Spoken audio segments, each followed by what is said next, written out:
سپین شعر در سره شریکوم یونس صاحب.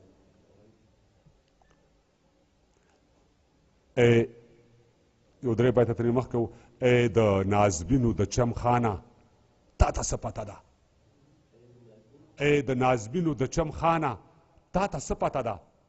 ته څه خبر یې لوږه څه ته او تنده څه ته وایي، او ته چې پیدا شوې په ککو کې درته شات څڅېدل، زه چې پیدا شوم ما د مور اوښکو ته خوله وازه کړه، او تا چې قدم کې خود دیګونه ولسونو خوړل، زه د مور غېږ کې جام په لاس ستاسو کوڅه کې ولاړ. او یوه قصه درته کوم خاندئ به نه راپورې، ستاسو به خوښه شي که نه خو د زړه بوج سپکوم. په حقیقت کې اډانه نه وه او نه وي شوي، بیا په آخر کې راته ووایه کاذب ترابه. داسې قصه وه چې زمونږ یو د لرګي صندوق او د صندوق مخه د لاس په ټوکایي جوړه وه، یوه حصه کې یو زنځیر او یو غټ کلب پروت و، هغه صندوق کې به مې مور زمونږ جامې کېښودې، او بیا ناڅاپي مې یو ورځ هغه صندوق ولیدو، خو چې کتل مې نو د خان کاکا د مال ځای کې و، او څه درته ووایم مهو بهو زمونږ صندوق و. په یوه ساه مې تر خپل کوره ځان راورسو، مور ته مې ویلې ادې زمونږ صندوق څه نه دی، هغه صندوق کې خو د خان کاکا څاروي ګیا خوري. راته مسکی شوه،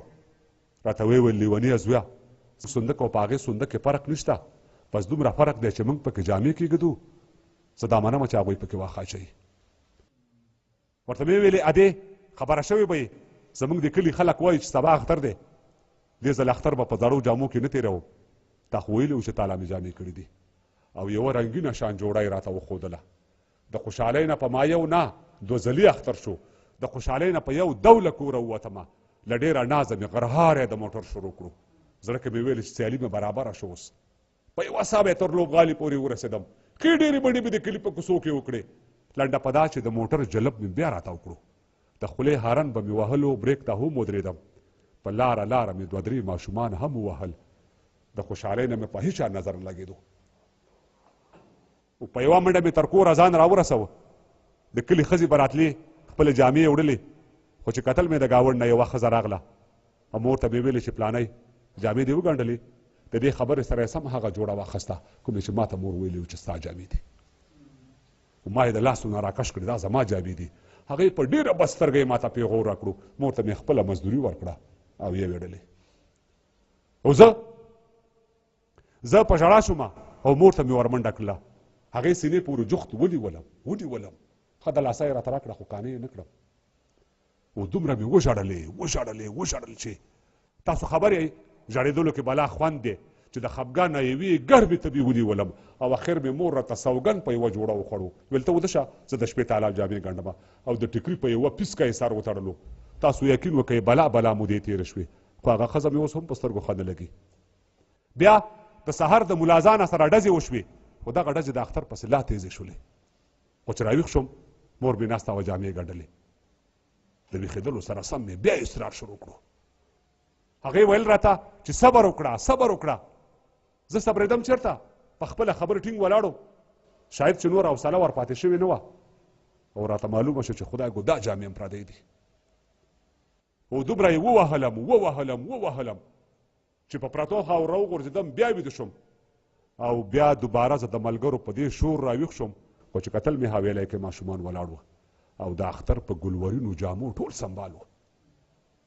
او مور مې ویل ورته چې ودرېږئ میوه در کوم،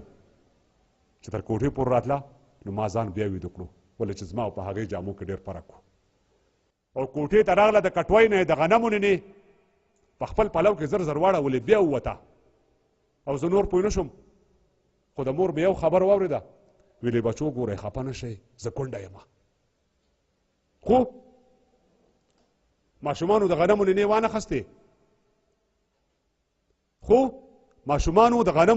خستې، مور مې په ډک پلو په ستو قدمونو راغله، هغه نینې په یو چت جام کې ور واړولې، په سوچ کې کېناسته، تندي ته یو لاس ورکړو، بیا یې د سترګو نه د غټې اوښکې راغلې، بیا پسې نورې راغلې، بیا زه په خړ مخ له پرتو خاورو راپاڅېدم، ورته مې ویلې مورجانې زه جامې نه غواړم، خو په دې مې پوه کړه چې د هر اختر کې ولې ژاړې، ویل مطیع الله ته لا په دې مجبورۍ نه پوهېږې،